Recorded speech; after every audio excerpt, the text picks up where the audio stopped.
Hey guys, today we're going to be taking a look at and installing the SR Performance Black Cold Air Intake for 2011 to 2014 GT Mustangs.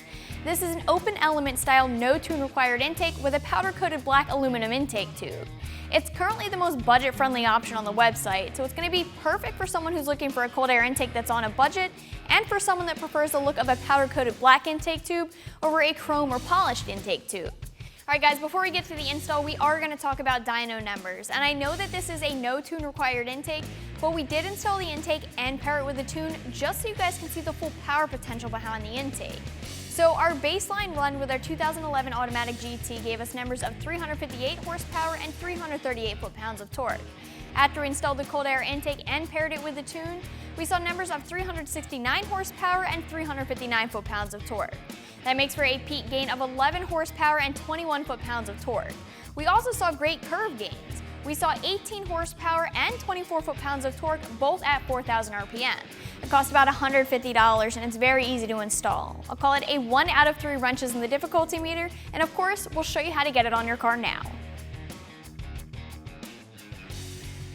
For this install, we use a 3/8 drive impact gun, a short extension, a 10mm socket, an 8mm socket, and a Phillips head screwdriver.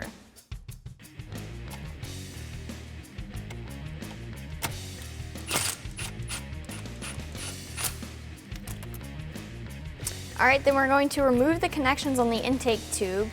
In order to do that, there's a little tab. We'll press down on the tab, and then these will release. We'll also have to disconnect the mass airflow sensor. There is a red locking tab on the bottom. We'll have to pull that red tab out, and then we'll be able to disconnect the sensor. From here, there's one bolt on the fender holding our airbox in place. That's 10mm, so we'll go ahead and remove that. Alright, so now our cold air intake is ready to be removed. So we'll go ahead, wiggle the intake tube off the throttle body, and then lift our airbox out.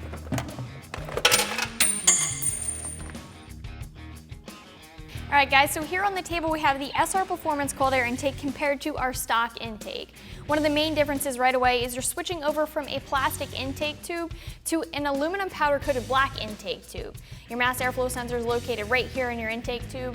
Your other big difference is actually going to be in your airbox. So you have an airbox with the stock cold air intake, you're switching over to an open element style intake with a heat shroud instead with the SR Performance intake.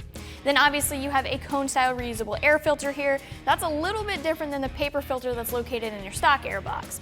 With all that being said, let's go ahead and get the SR Performance intake installed in the car.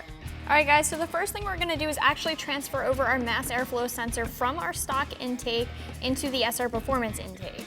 Now your stock hardware, this should be a T20 Torx bit. Obviously I'm using a Phillips head because we don't have the stock hardware in our sensor at this point, but you guys should be seeing a T20 Torx.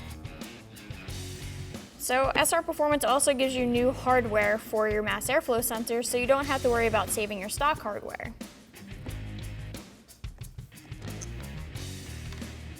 We'll go ahead, pull this out now, transfer it over to the SR Performance.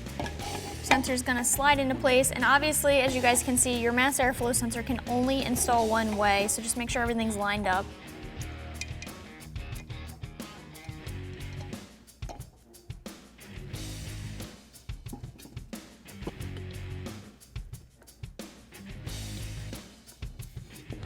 Alright, so we're going to slide this smaller straight coupler on the throttle body end of the intake tube. Before we do that though, we are going to make sure that we get clamps in place.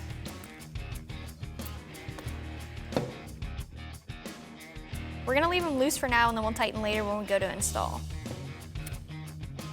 We're also going to get our adapter into our air filter.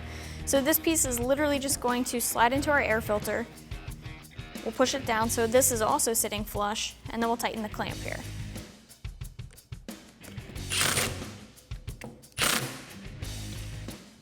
Alright guys, so the first thing we'll do is we'll slide our shroud into place. So there's a bolt on the frame rail that the bottom of our shroud will slide over. And then we are going to reuse our stock bolt and bolt down to the fender here.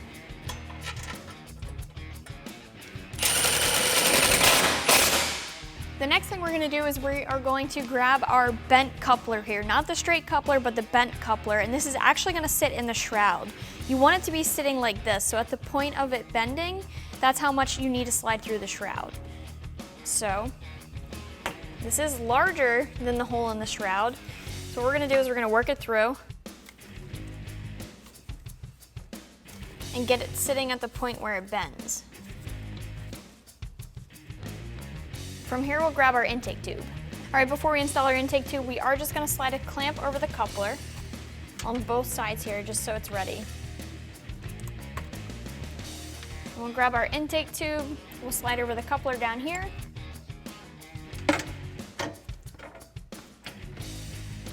Then rotate the intake tube and slide over the throttle body.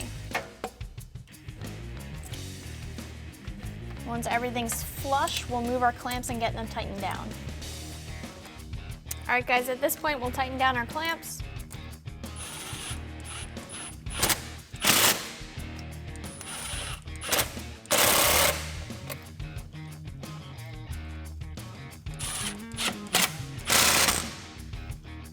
All right, now we'll grab our air filter, slide that into the coupler, and then tighten that clamp as well.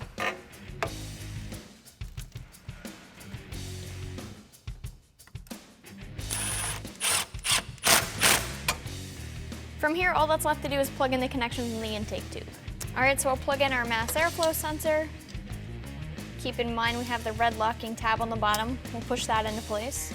So we'll slide our connections in place, and that's all we have to do. All right, guys, that's gonna wrap up this review and install. Keep in mind that you can always check this intake out more online. I'm Stephanie, and for all things Mustang, keep it right here at AmericanMuscle.com.